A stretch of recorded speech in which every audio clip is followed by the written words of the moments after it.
मैं बहुत ज़्यादा अच्छी हूँ और उम्मीद करती हूँ कि आप भी अच्छे होंगे, बिल्कुल अच्छे होंगे, स्वस्थ होंगे, हेल्दी होंगे, अच्छे से आप पढ़ाई कर रहे होंगे क्योंकि बारिश हो रही है बाहर में। तो बहुत से लोग, बहुत से बच्चे ये बोलेंगे कि बारिश हो रहा है तो मम्मी चाय बना दो, मम्मी पकौड़े तल दो, और साथ में आप मोबाइल खोलेंगे, मतलब कुछ भी ऑन कर लेंगे और उस पे वेब सीरीज़ आप देखने लगेंगे। तो बरसात के आड़े में आप क्या कर रहे हो? आप पढ़ाई से दूर भाग रहे हैं, तो ऐसा बिल्कुल नहीं करना है। आपको पढ़ाई से दूर नहीं भागना है, यही तो समय है जब आप लाखों बच्चों से पीछे हो जाते हैं। बहुत से बच्चे पढ़ रहे हैं, चाहे बरसात हो, चाहे ओला गिरे, चाहे उसके पूरे बिल्डिंग में पानी टप टप टप टप रूम में आए। ऐसा होता है कि नहीं होता है? मेरे भी रूम में आते रहता है, लेकिन मैं पढ़ते रहती हूँ। अब ऐसा भी नहीं कि बहुत ज़्यादा आता है।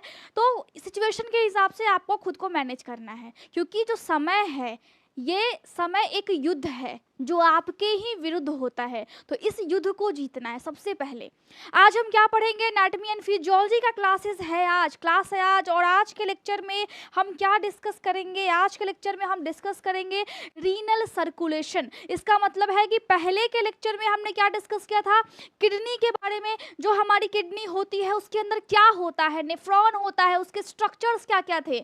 उसके बाद हमने ये डिस्कस किया था कि जो स्ट्रक्चर है उसमें भी एक सेल्स है जो कि बना रहा था, मैक्यूला डेंसा था वो सेल, और वो जक्स्टा ग्लोमेरुलर एपरेटस वो बना रहा था। तो वो क्या होता है, वो क्यों बनता है, आगे हम और इसको पढ़ रहे हैं। तो जब आपके पास किडनी है, बॉडी में कोई भी चीज है, किसी भी चीज को क्या चाहिए? आपको भोजन चाहिए या फिर नहीं चाहिए? आपको सुबह में चाय चाहिए, आपको दोपहर में लंच चाहिए, सुबह में नाश्ता होने के बाद, लंच होने के बाद आपको शाम में कुछ खाने का मन करता है, फिर रात में आप फिर से खाते हैं।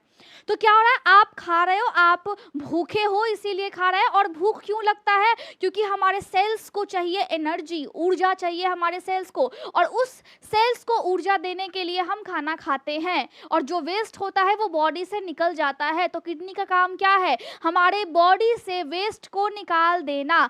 समझ में आ रहा है बात? पिछले वाले लेक्चर्स को आपको देखना है, अच्छे से देखना है, और मैं उम्मीद कर रही हूँ, उम्मीद नहीं, मैं बिल्कुल स्ट्रिक्ट वार्निंग दे रही हूँ कि आपको देखना ही है। क्योंकि अगर आप मेरे बताए गए लेक्चर को देखते हैं तो चाहे आप कोई भी कोर्स कर रहे हैं, एएनएम का हो गया, जीएनएम का हो गया, बीएससी नर्सिंग हो गया, फिर फिजियोथेरेपिस्ट, आप जो भी कोर्स कर रहे हैं, फार्मा का कोर्स आप कर रहे हैं, आप कोई भी पैरामेडिकल कोर्स कर रहे हैं, रेडियोलॉजी आप कर रहे हो, इन सब में एनाटॉमी एंड फिजियोलॉजी पढ़ना है। तो मैंने शुरुआत किया था बिल्कुल बेसिक से, और मैं लेके आपको जा रही हूँ एकदम लेवल तक, एकदम अपर लेवल तक, जहां से आपको लगेगा कि हाँ मैंने कुछ सीखा है। अगर आप मेरे क्लासेस को अटेंड करते हैं तो आप कुछ तो सीखेंगे। मैं ये 100% बोल सकती हूँ कि आपको मैं इतने अच्छे तरीके से बता रही हूँ जितने अच्छे तरीके से शायद अभी तक किसी ने आपको बताया नहीं होगा। आप कॉलेज में पढ़ते हैं, आप कहीं भी ट्यूशन पढ़ते हैं, लेकिन आपको मैं एक एक चीज़ एकदम बारीकी से बता रही हूँ। चाहे आप कोई भी कोर्सेज कर रहे हैं ना, उन सब में ये चीज़ें काम आएंगी।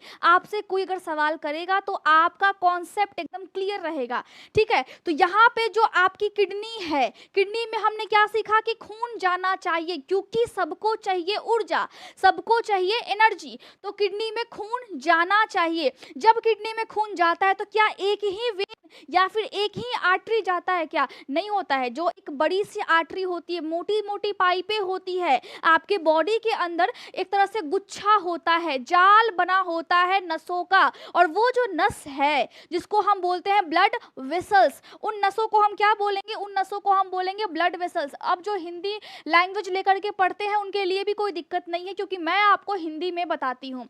वो क्या है? वो है ब्लड वेसल्स। जो नसों का जाल आपके बॉडी में है वो दो तरीके से है। एक है आर्टरी, जिसको हिंदी में हम क्या बोलते हैं? धमनी बोलते हैं। दूसरा क्या है? शिरा है, जिसको हम क्या बोलते हैं? वेन्स बोलते हैं। अब यहाँ पे एक चीज है, आपके बॉडी में जो भी ऑक्सीजन वाला ब्लड है वो आपके धमनी से पूरे बॉडी में रेगुलेट होता है, सर्कुलेट होता है, और जो आपकी CO2 वाली ब्लड है वो वेन से पूरे बॉडी से जाकर के फिर हार्ट को, वो जो पूरी गंदगी हम बोलते हैं एक तरह से गंदी खून है, वो गंदा खून क्यों है? क्योंकि उसमें CO2 मिला हुआ है, बहुत सारा वेस्ट मिला हुआ रहता है, और वेन से जाकर के पूरा जो ऑर्गन है हमारे बॉडी का, देखिए हार्ट क्या करता है, आपके पास दिल है, दिल धड़कता है, अब किसी और के लिए नहीं, दिल आपके लिए ही धड़कता है। तो कोई अगर बोले कि तुम्हारे लिए मेरा दिल इस टाइम में धड़कने लगा था, तो आप सिर्फ उसको इतना बोले कि हम मेडिकल लाइन से है, इतना तो हमें जानकारी है कि जो हमारा हार्ट है वो सिर्फ और सिर्फ हमारे लिए ही धड़कता है,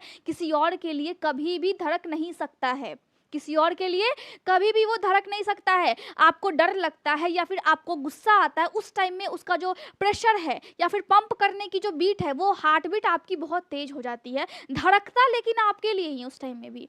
तो एक चीज़ आपको याद रखना है कि कभी भी आपका हार्ट पंप कर रहा है, ठीक है, तो हार्ट आपका पंप कर रहा है, ये हार्ट है, ठीक है, ये पंप कर रहा है। अब ये निकाला, पंप करने के बाद O2 यानी कि ऑक्सीजन वाला खून, ये जो ऑक्सीजन वाला खून है ये पूरे ऑर्गन को देगा, मतलब बॉडी में जो जो सेल्स है, जो जो टिश्यूज हैं, जो जो आपके कोशिका है, जो जो आपके उत्तक है, उत्तक को ही हम अंग्रेजी में बोलते हैं टिश्यूज, सब में वो खून गया, ठीक है।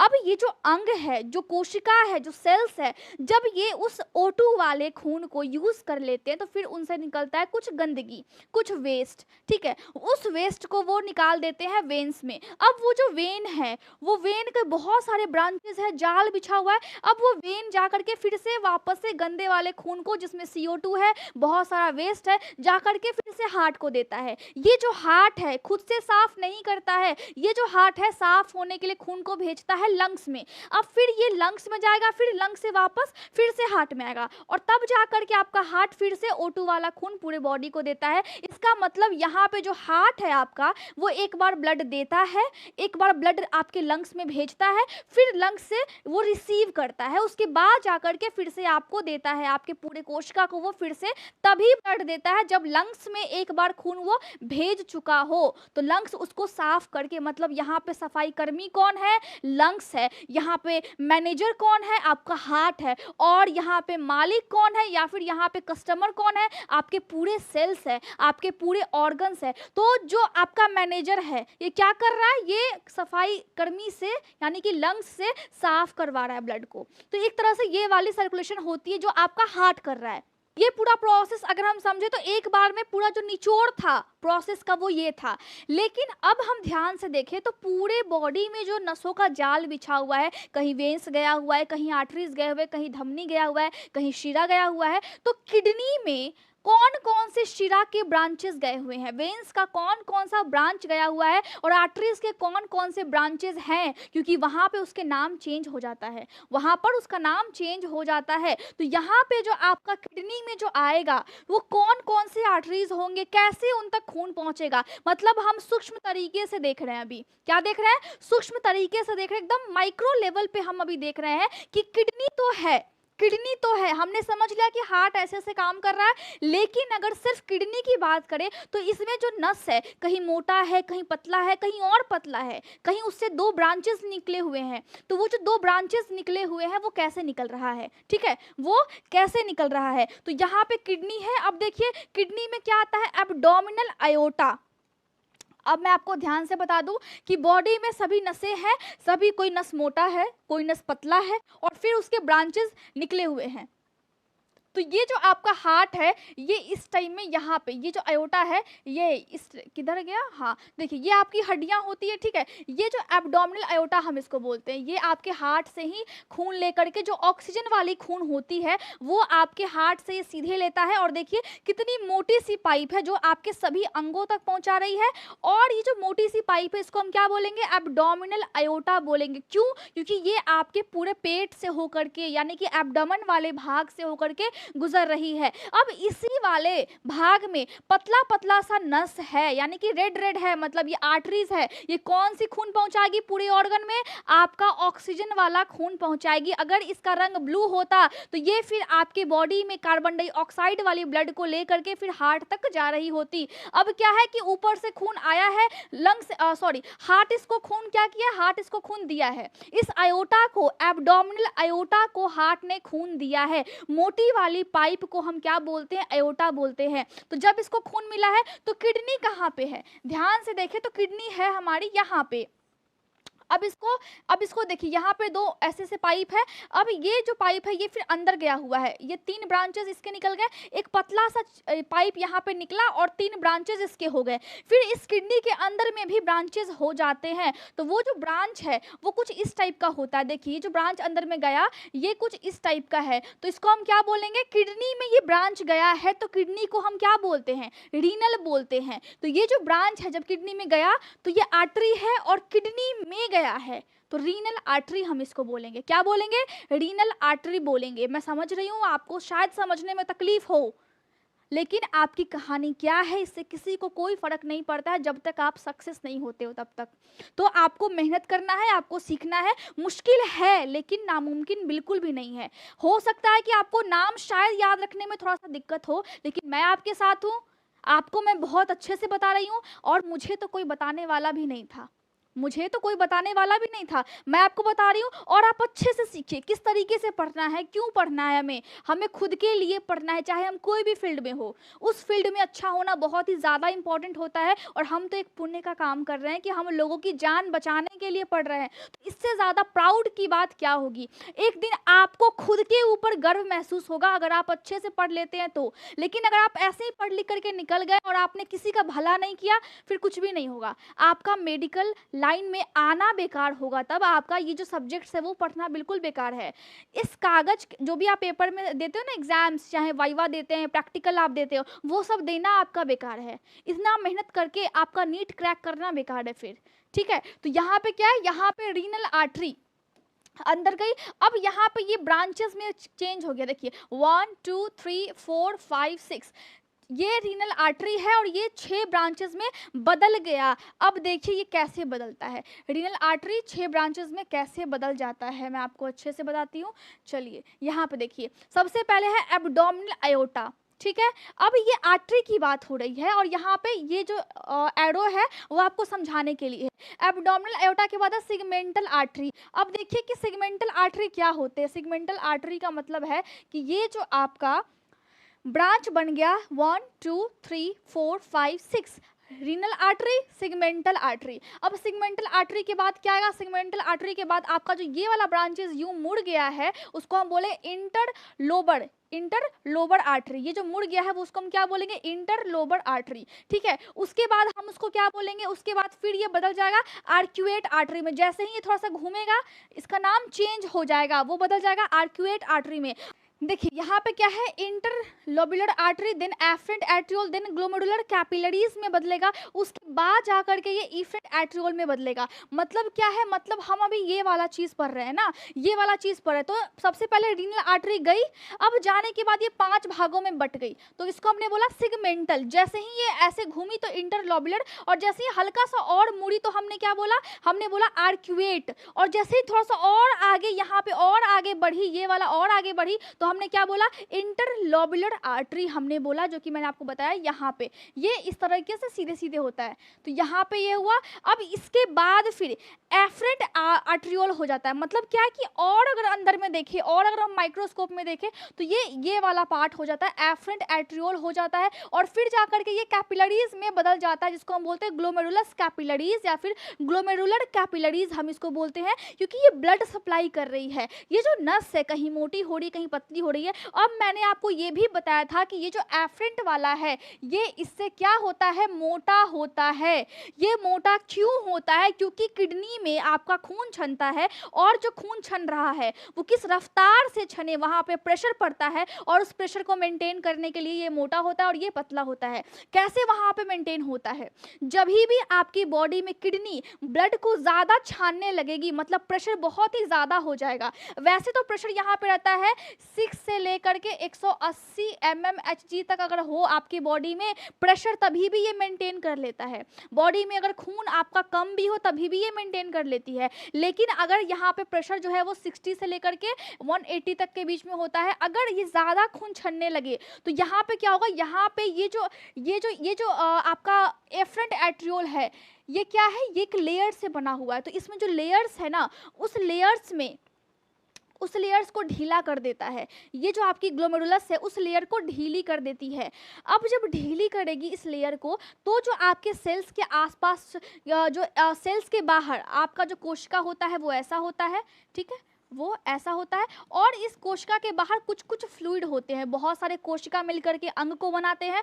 तो वहां से फिर कैल्शियम निकलना, अंदर में आना शुरू हो जाएगा। क्या होगा? अंदर में आना बाहर से शुरू हो जाएगा, जिसको हम बोलते हैं एक्स्ट्रा सेलुलर फ्लूइड में से कैल्शियम निकलना, यानी अंदर की तरफ आना शुरू हो जाएगा। जैसे ही कैल्शियम ज़्यादा आने लगेगा तो ये वाला जो है वो फिर ये सिकुड़ जाएगा, जिसकी वजह से खून फिर आपके ग्लोमेरुलस में यानी कि किडनी में कम आएगा।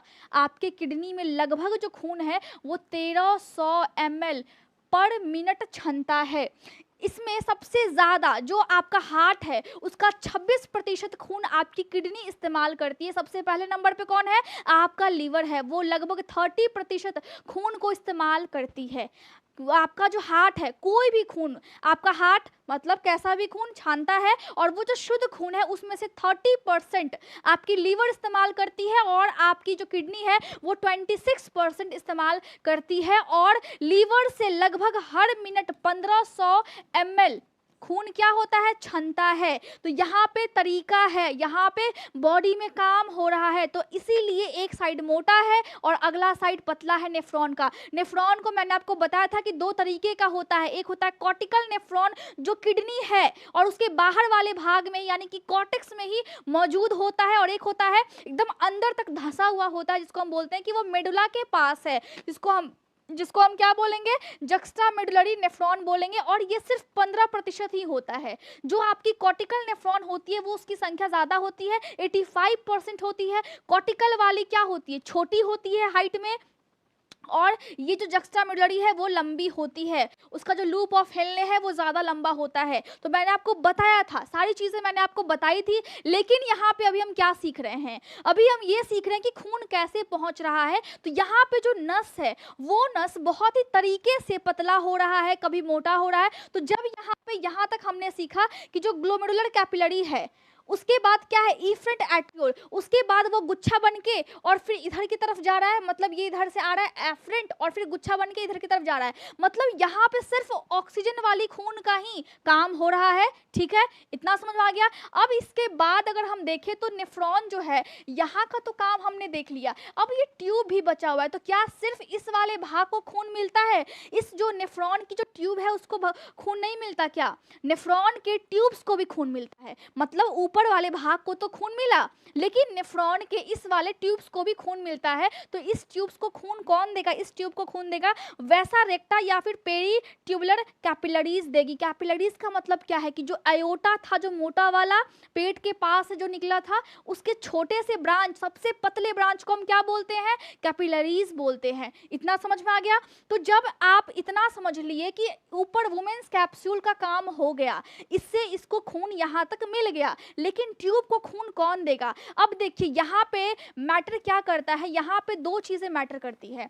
अब आप बोलेंगे कि आपका भाई है वो ज्यादा खाता है और आप कम खाते हैं। क्यों खाते हैं? क्योंकि आपका जो लंबाई है, हाइट है, या फिर आपका जो बॉडी वेट है, आप अपने हिसाब से खा रहे हैं, वो अपने हिसाब से खा रहा है। कोई आदमी मोटा होता है तो ज्यादा खाता है या फिर कम भी खाता है, लेकिन कोई कोई आदमी पतला होता है लेकिन बहुत ही ज्यादा खाता है, ठीक है। और लंबाई के ऊपर भी खाना डिपेंड करता है। जो बच्चे बड़े हो रहे हैं वो ज़्यादा खाना खाते हैं क्योंकि उनको ऊर्जा चाहिए ज़्यादा, और जो बच्चे क्या जो नॉर्मली अडल्ट हो चुके हैं उनका एक लिमिट बन जाता है कि मैं इतना रोटी खाऊंगा, इतनी रोटी ही बस, इतनी सब्जी ही बस। तो यहाँ पे भी सेम चीज़ है। यहाँ पे दो टाइप का नेफ्रॉन था, तो ये दोनों है भाई भाई। अब cortical nephron, juxta medullary nephron, दोनों भाई भाई है, लेकिन इसमें से बड़ा कौन है? बड़ा है जक्स्टा मेडुलरी नेफ्रॉन, क्योंकि ये लंबा है। अब ये जब लंबा है तो इसको चाहिए ज़्यादा, और इसको स्पेशल चीज़ चाहिए ताकि इसकी ग्रोथ हो सके, है ना, ताकि इसकी ग्रोथ हो सके। तो यहाँ पर जो ट्यूब होगा ये लंबा वाला है, तो इस ट्यूब के आसपास जो आपका खून का पतला पतला सा नली, जिसको हम बोलते हैं कैपिलरीज, इस तरीके से इकट्ठा, इस तरीके से उसको पूरा घेरे हुए रहता है ताकि इसको खून मिल पाए। अब डायरेक्टली क्या होगा, डायरेक्टली एफरेंट एट्रियोल के बाद से एक स्पेशल सेल इसके लिए, सिर्फ इस 15% नेफ्रॉन्स के लिए जो कि स्पेशल सेल होते हैं, सिर्फ वो कौन से होते हैं, वो होते हैं वैसा रेक्टा।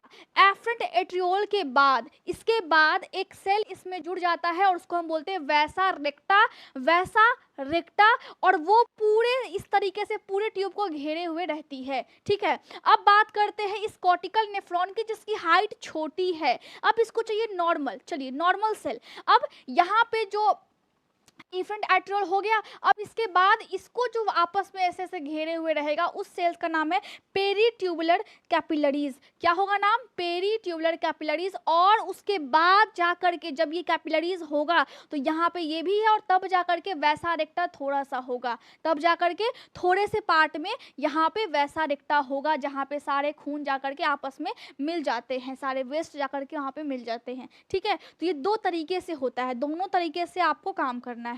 तो इतना समझ में आ गया आपको। अब एक और चीज होता है कि आपका जो किडनी है उसमें खून जाता है तो जाता कैसे है।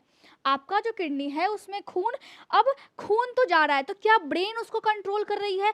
किडनी में खून इधर से उधर जा रहा है और इधर से उधर वो ट्रांसफर हो रहा है, रेगुलेट हो रहा है, तो क्या उसको ब्रेन कंट्रोल कर रही है। क्या हमारे बॉडी में सारी चीजें ब्रेन कंट्रोल करती हैं? नहीं, कोई कोई चीज है जिसको ब्रेन कंट्रोल नहीं करती है। यहाँ पर खून अगर आई है, ब्लड वेसल्स हैं, नसें हैं, तो अपने आप वो खून अपने जगह पे पहुंच जाएगा, अपने आप वो खून अपने जगह पे, ब्लड अपने जगह पे पहुंच जाएगा ब्लड वेसल्स के माध्यम से। जैसे अगर आपको जुनून हो जाए कि मुझे ये चीज़ कर लेना है, मुझे सक्सेस ले करके ही रहना है, तो आप अपने आप वो सारी चीज़ें करेंगे जो चीज़ें बिल्कुल जायज़ होंगी। हाँ, आपको सक्सेस को दिलवाने में आप बिल्कुल टाइम वेस्ट नहीं करेंगे, आप रील्स नहीं देखेंगे, आपको किसी से मतलब नहीं होगा, आप सारी चीज़ें करेंगे। वो उसी तरह यहाँ पे क्या है, यहाँ पे है कि ब्लड तो गया किडनी में, अब ब्रेन उसको कंट्रोल नहीं कर रहा है, कोई नर्व्स, कोई स्पेशल सेल्स उसको कंट्रोल नहीं कर रहे हैं। यहाँ पर ब्रेन एक बार, यहाँ पे ब्रेन या फिर आपका जो लीवर है या फिर आपका हार्ट है,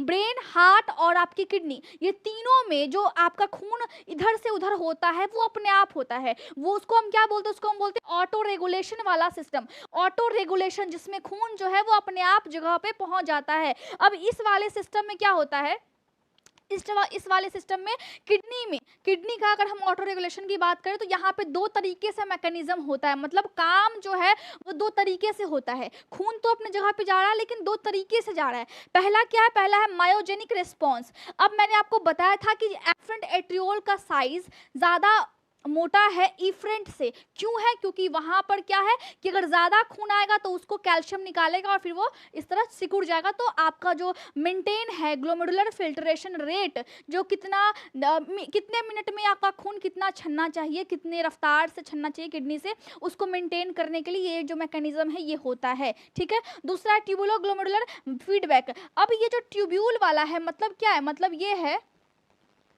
कि आपका ये वाला जो ट्यूब में जो आपका खून जा रहा है, चलिए ये तो पाइप है तो ऑटोमेटिक इसमें खून जो है वो पास हो गया, लेकिन जो यहाँ पे ऊपर में है इसमें कैसे होगा, इसमें जो है सॉरी यहाँ पे ये वाला, चलिए यहाँ पे जो ये वाला था वो था आपका मायोजेनिक रिस्पॉन्स, तो ऊपर में तो ये वाला काम हो गया। अब जो आपकी ट्यूब्स है, जो आपकी लूप ऑफ हेनले है या फिर जो आपका यहाँ पे वैसा रेक्टा है, वो सब चीज़ें हैं, वो सब कैसे काम कर रही है, उसमें यहाँ पे ये जो आपका सेल है, ये क्या है, ये आपका सेल है जिसको हम बोलते हैं मैक्यूला डेंसा। इसका बड़ा ही इंपॉर्टेंट रोल है। इसीलिए मैंने आपको बोला था कि किडनी में अगर खून पहुंच रहा है तो वहाँ पे कौन कौन सी आर्टरीज है, कौन कौन से वेन्स है। नर्व्स के बारे में भी हम पढ़ेंगे, लेकिन कोई स्पेशल नर्व्स नहीं है जो खून को पूरे किडनी में रेगुलेट कर रही है। तो यहाँ पे ऑटो रेगुलेशन का काम होता है। अगर मैं लेक्चर लेने बैठूँ तो इस पर भी मैं आपको पूरा एक लेक्चर खा जाऊँगी, मैं 1 घंटा में आपका दिमाग खाऊंगी।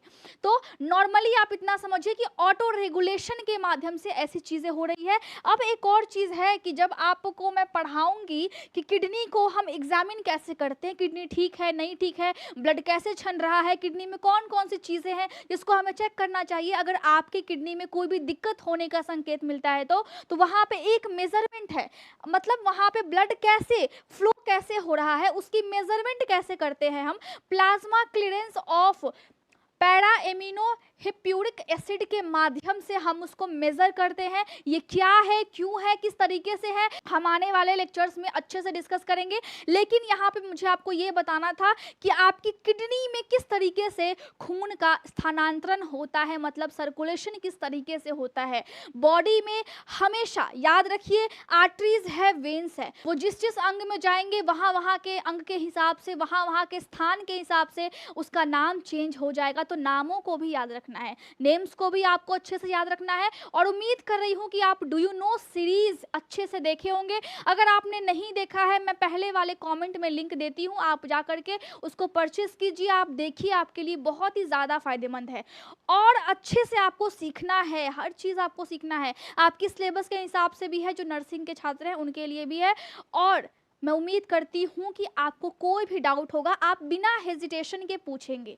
साथ में अच्छे से पढ़ाई करेंगे। बरसात का मौसम है तो क्या हुआ, आपको पढ़ाई करना है, कंसिस्टेंसी आपको बना करके रखनी है। ठीक है, चलिए, थैंक यू सो मच। और अच्छे से आप प्रिपरेशन कीजिए, अच्छे से आप तैयारी कीजिए और प्राउड कीजिए खुद पे। एक दिन ऐसा मोमेंट आए कि आप खुद पे प्राउड कर पाए कि हाँ, मैंने लाइफ में कुछ तो किया है, ऐसा बोलने को आपका मुंह रह जाए। नहीं तो किसी किसी का तो बिल्कुल भी नहीं होता है कि हाँ, मैंने स्ट्रगल किया लेकिन मैं सक्सेस नहीं हो पाया। बहुत से लोग ऐसे होते हैं जो किस्मत को दोष देते हैं, सिचुएशन को दोष देते हैं। तो आपको ऐसा बिल्कुल नहीं करना है। आपको जब तक जवानी है तब तक आप जी जान लगा करके मेहनत कीजिए। उम्मीद कर रही हूँ अच्छे से सीखेंगे और अपना और अपने परिवार का ख्याल रखेंगे। मिलते हैं अगले क्लासेस में।